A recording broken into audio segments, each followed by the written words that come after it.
I heard some disappointing news about the redesigned Toyota Tacoma, and I hope it isn't true.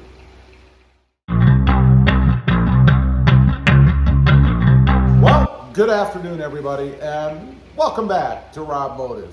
Sitting here in the, 86 degree high humidity garage. That's why you may see my shirt blowing around. I don't have a big breeze in the garage. It's the fan that I'm sure you can hear in the background. But we're not really here to talk about my comfort. I'm here to talk about the redesigned Toyota Tacoma. You know, if you're a Toyota Tacoma enthusiast, which I am, you have been impatiently awaiting the arrival of this new redesigned Tacoma. Well, maybe somewhat. Depends on whether or not you're a fan of twin turbo or turbo engines. I think it's going to be a single turbo 4, but that's beside the point. I've been doing a little research because, I keep thinking about mods and things that I'm doing to this truck, what I'm going to do with this truck when the new one comes out. Because obviously I want the new one for the channel, and I want the new one selfishly for myself as well. So it's not just for you guys. But in my research, there are varying opinions, and that's all they are, is opinions. The only ones that maybe really know are those that work in the higher up levels at Toyota themselves. And when I say maybe even know, I think there's some variability there. Obviously, market conditions, of course, right now, parts supplies and other things are going to be a big determining factor on when they release, they being the Toyota upper echelon, when they release this redesigned Tacoma. So in my research, I see everything from 2024, which is kind of what I was thinking prior to going out there and looking around, to 2026, released in 2025. And when I get to thinking about that a little more, I'm starting to think that makes more sense to me. I don't know that Toyota is going to release or have available the redesigned Tacoma in 2023 as a 2024. There's a lot of testing videos and things out there going on. You see some spy shots and things. But honestly, the volume of them is pretty slim. And I find that when we start to get closer to the release of a redesign, you really start to see a lot of stuff out there because they're out testing it more. They're in the final stages. These Tacomas are out there running around with all their camo dresses and all that stuff. I don't see a lot of that right now. I see it sporadically here and there, but it's not like almost a daily thing like you start to see when we get close. Kind of like the Tundra. When the Tundra was released, or right before it was released, you started to see a lot of information out there. A lot of spy shots, a lot of finished shots, even supposedly people that had them that were testing them and things leaked out there. I'm not seeing that on the Tacoma. Just a few spy shots and a lot of opinions out there as to when or when not the Tacoma is going to come out. But there's something else to think about if you're in the market for a new Toyota Tacoma. The 2023s are now starting to show up. I checked out my dealership this morning and they have one. At least they have one on the site. Now, my guess is that's probably one that's scheduled into production and actually in the pipeline or going to ship sometime soon. All the rest were 2022s. And I got to thinking, should you wait for the 2023? I mean, what's really different? There probably will be an abundance for what today's market is of 2022s out there available at the 2022 price. So does it make sense to go ahead and grab a 2022 or wait for the 2023 or even order one? And there really aren't many differences. There's a couple of different packages, like an SX package and why I'll never understand, a Chrome package. So if you're big a Chrome fan, then you might want to wait and go ahead and grab this new Chrome trim.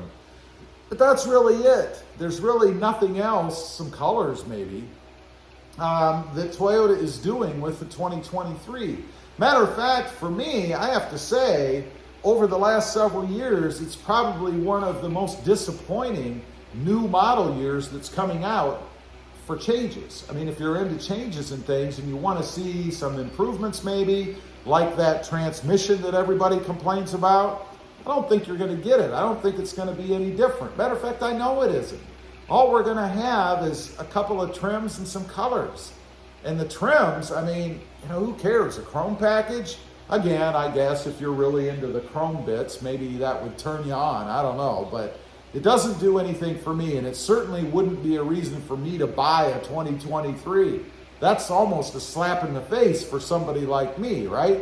I'm trying to get rid of the chrome, and here Toyota's coming out touting this new package that has more chrome. What? Just does not make a lot of sense to me. So I think that probably if you're in the market, you're looking for a new Tacoma, the 2022 is most likely the way to go. And by the way, one other thing I want to mention about trim levels, in my journey through the internet, there was a short article I saw about which trim levels are recommended and which is the most popular. The recommended, I think by far, is the TRD Off-Road. You see, the TRD Off-Road gives you a good blend of off-road capability as well as all of the extra things, or some of the extra things that you can get, even over the Sport, which is a little bit cheaper, the Sport that is, and has a little bit less option type stuff on it, I guess. That's the recommended version. But the most popular version is the SR5. That's a couple of reasons, I think, for that. One, it's obviously cheaper in price. You're not paying for the TRD badge and the extra bits and stuff, which, by the way, if you're a modder, it doesn't make a lot of sense to get a TRD version and then start ripping all those suspension parts and tires and wheels and things off that you paid for. That doesn't make a lot of sense to me. Whereas the SR5 is base enough that you're not going to rip a ton of stuff off, maybe a bumper or a grill or something, and you're able to customize it and make it your own. Make it the way that you want it to be without wasting a lot of money by going into the TRD package. Nothing wrong with the TRD package if you're going to leave it the way that it is, but we all know the Toyota Tacoma is one of the most, if not the most, modified trucks out there. Might be pushed a little bit by Jeep, and I think Jeep is another that's heavily modified, but still, why spend the money and buy one that you're going to take all the stuff off of? It just doesn't make sense to me. So I thought that was kind of interesting. All of the talking heads out there recommend the TRD Off-Road, and all of the actual buyers out there are spending the money, including me, now on the SR5. And by the way, I want to mention, I've had the TRD Sport, I've had the TRD Off-Road, I had a pre-runner back in the day, I've had the access cab, and I did have a previous SR5, it might even been an SR, I'm not sure, on that access cab. This is by far the best trim level for someone like me who wants to do any kind of modding or anything. You just don't waste a lot of money. Anyway, I just wanted to get on here, talk about that a little bit. Could it be that the redesigned Tacoma is going to be released in 2025 as of 2026? What do you think? What have you heard? Leave your comment. I'd be curious to know. Also, real quick, I do have 2 additional channels. Robmotive JT, all about the Jeep Gladiator, and Robmotive Rides, all about the Mercedes-Benz, something that I am having a blast modifying. Check them out, and if you're interested, please consider subscribing. Don't forget, click the subscribe button here too. Thanks for watching. Stay safe out there. Bye.